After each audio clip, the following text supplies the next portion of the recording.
Hello students, इस video में कक्षा 9 की गणित की प्रश्नावली 1.5 का दूसरा सवाल सोल्व करेंगे। सवाल इस प्रकार है, निम्नलिखित व्यंजकों में से प्रत्येक व्यंजक को सरल कीजिए। इसका पहला सवाल है 3 प्लस रूट 3 ब्रैकेट बाद में गुणा का निशान ब्रैकेट 2 प्लस रूट 2 ब्रैकेट 1।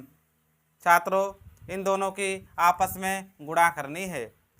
इस सवाल को सरल करना है। इस प्रकार से सरल करेंगे। भाइयों, इधर ध्यान रखना, 3 प्लस रूट 3 2 प्लस रूट 2 की गुणा होनी है। सबसे पहले पहली संख्या 3 को ले लेंगे और इसके साथ में दूसरा वाला जो पद है उसके साथ में गुणा करा देंगे, 2 प्लस रूट 2।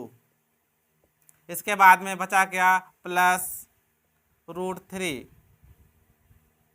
फिर इसकी गुणा 2 प्लस रूट 2 के साथ करा देंगे। जब 3 की गुणा 2 से करेंगे 6 आएगा।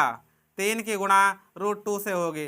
रूट के इधर संख्या 1 है। जब कोई संख्या ना बनी हो तो यहाँ पर 1 मानना है। 3 एकम 3 रूट 2 प्लस रूट 3 की गुणा 2 से करनी है। यहाँ पर 1 माना जाता है जब कोई संख्या ना हो। 2 एकम 2 रूट 3 प्लस अब रूट 3 की गुणा रूट 2 से करेंगे, 3 दूना 6, तो यहाँ रूट के अंदर 6 हुआ।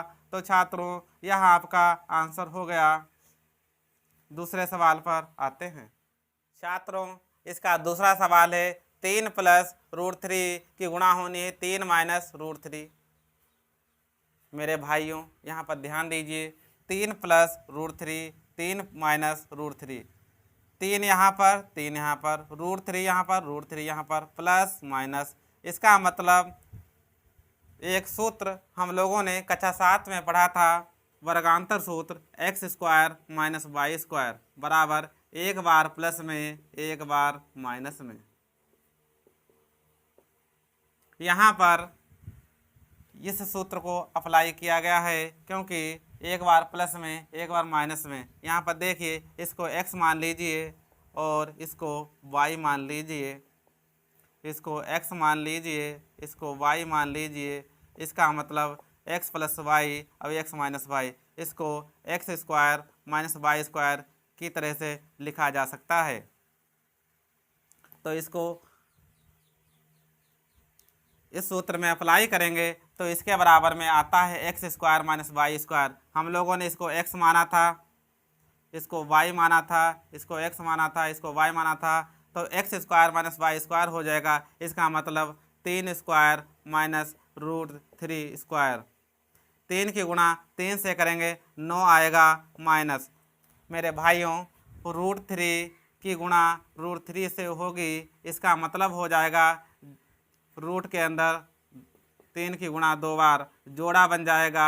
जब जोड़ा बन जाता है तो एक संख्या को बाहर निकाल लिया जाता है। इसका मतलब 3 हुआ, 9 से 3 घटेगा 6 आएगा। This is your answer. अगले सवाल पर आते हैं। तीसरा सवाल है रूट 5 प्लस रूट 2 का होल स्क्वायर। मेरे भाइयों, यहाँ पर एक सूत्र अप्लाई हो रहा है, x प्लस वाई का होल स्क्वायर, जो कि इस प्रकार है, x प्लस वाई का होल स्क्वायर। इस सूत्र को ध्यान रखना है, x square plus y square plus 2xy। इस सूत्र को ध्यान रखना है और याद रखना है। हमेशा के लिए इस सूत्र का प्रयोग गणित में होता रहता है।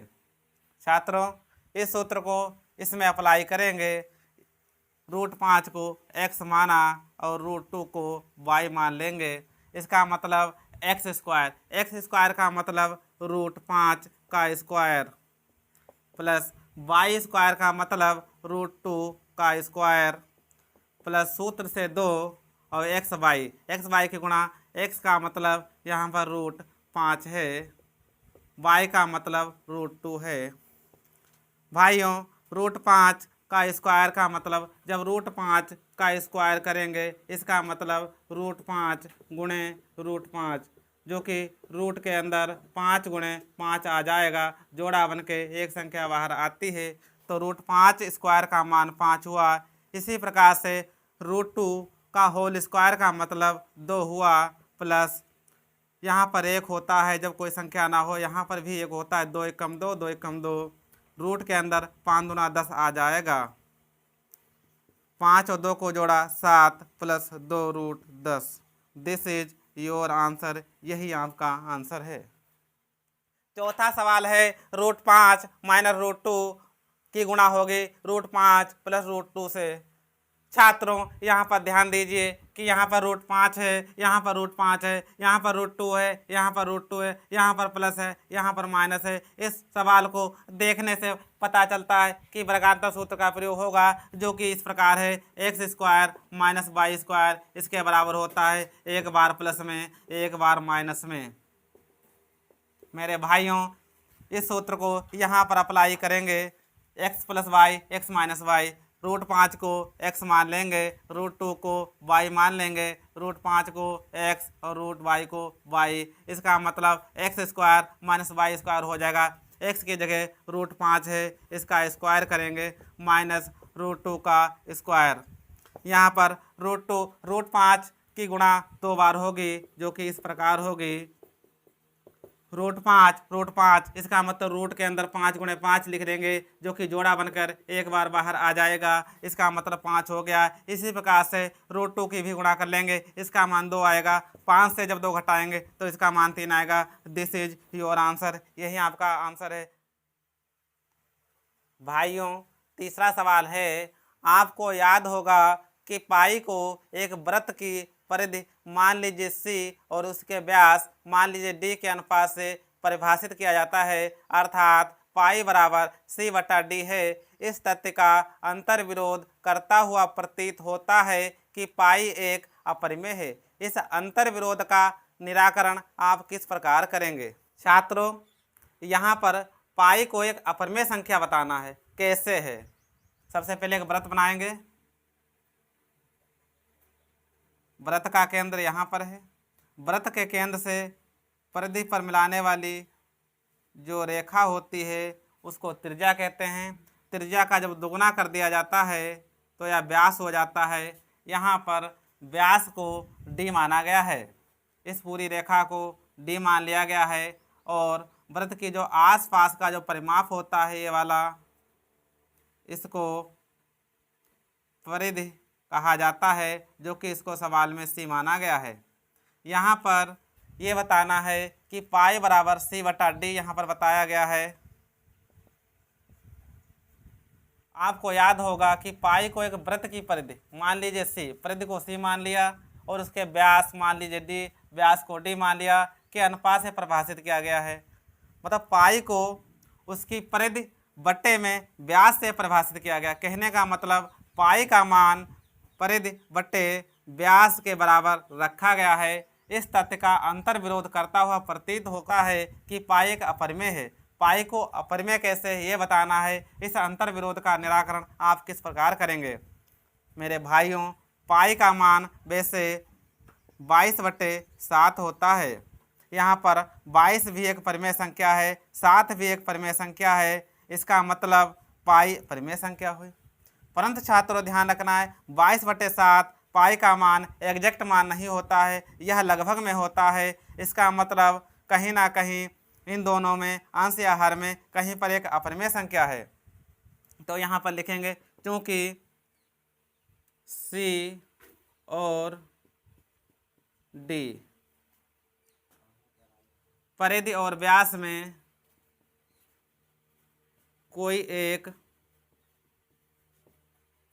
अपरिमेय संख्या है,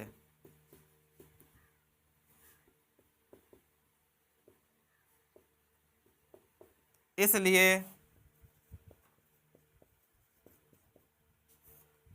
पाई का मान अपरिमेय होगा।